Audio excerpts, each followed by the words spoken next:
मनोहर का घर पुराने कब्रिस्तान के पीछे था और उसके घर के छत से वो कब्रिस्तान अच्छे से दिखता था। वो रोज उस कब्रिस्तान को पार करके ही अपने काम पर जाता था। मनोहर के 2 बच्चे थे और दोनों बच्चे बड़े ही शैतान थे। बड़े बेटे का नाम रॉकी और छोटे बेटे का नाम विकी था। एक बार गर्मी की छुट्टियों में रॉकी और विकी की बहन सोनिया भी आई हुई थी।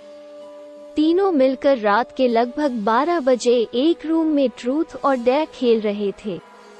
रॉकी सोनिया से पूछता है कि तुम ट्रूथ लोगी या डेयर। सोनिया डेयर लेती है और पूछी है कि तुम लोग कुछ खतरनाक करने के लिए तो नहीं कहोगे ना। रॉकी, ये हुई ना बात, तो जाओ अब छत पर से घूम करके आओ और छत पर रखे गमले में से फूल तोड़कर लाना होगा, तभी हमें पता चलेगा कि तुम छत पर से आई हो। सोनिया, छत पर से तो कब्रिस्तान दिखता है। नहीं, मैं नहीं जाऊंगी। रॉकी और विकी दोनों सोनिया को छत पर जाने के लिए जबरदस्ती बोलते हैं।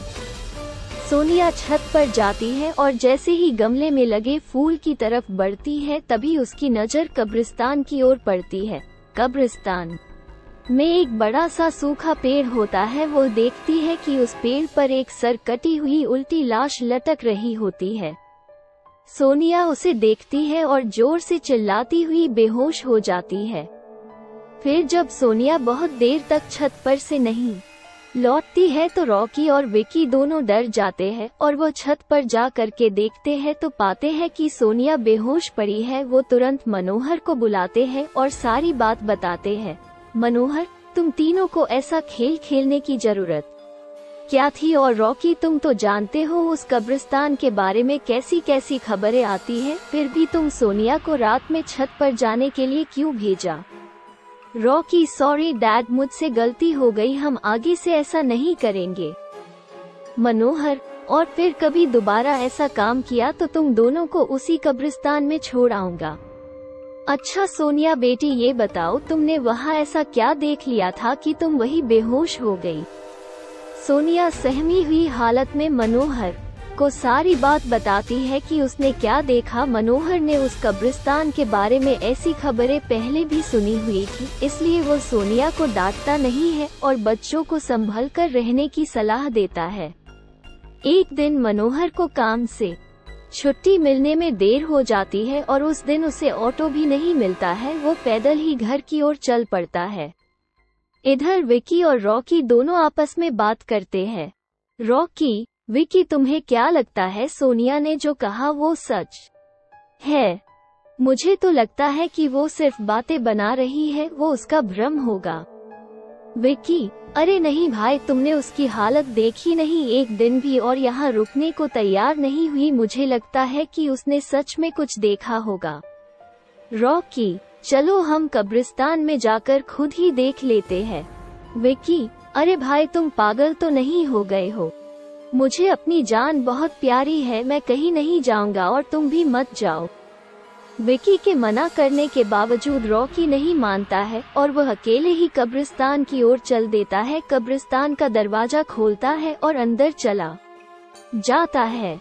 वो उस पेड़ की ओर भी देखता है जिस पर सोनिया को सर कटी हुई उल्टी लाश दिखी थी। रॉकी खड़े होकर उस पेड़ की ओर देखता है, तभी एक अदृश्य हाथ उसके पैरों को पकड़ लेता है। रॉकी डर जाता है और जोरों से चिल्लाने लगता है, बचाओ बचाओ, छोड़ दो मुझे, मुझसे गलती हो गई, मैं फिर कभी यहाँ दोबारा नहीं आऊंगा।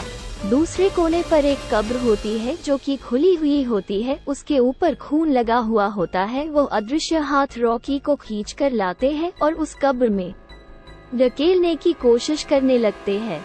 रॉकी चिल्लाता है, छोड़ दो, मुझसे गलती हो गई, मैं फिर यहाँ कभी नहीं आऊंगा, मुझे मत मारो, मुझे जाने दो।